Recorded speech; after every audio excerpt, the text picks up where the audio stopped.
आप भी अगर खांसी की समस्या से जूझ रहे हैं तो यह बहुत ही दुख की बात है, क्योंकि खांसी ही सारी दुख की जड़ होती है और उससे सबसे बड़ा प्रभाव उससे हमारे फेफड़ों पर पड़ता है और जिससे बहुत सीने में जलन की समस्या भी उत्पन्न होती है।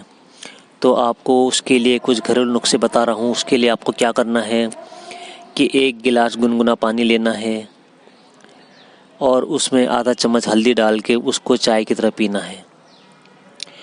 और उसके अलावा आप मुलेठी भी मुंह में रख सकते हैं और उसको आराम से चूस सकते हैं, उससे आपको फ़ायदा मिलेगा। और इसके साथ साथ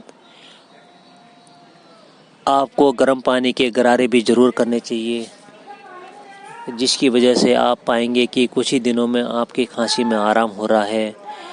और इसमें चावल का आपको परहेज़ करना चाहिए, ठंडी चीज़ों को कम खाना चाहिए और खाना जो भी खाएं रोज़ ताज़ा खाएं और गरम गरम खाएं।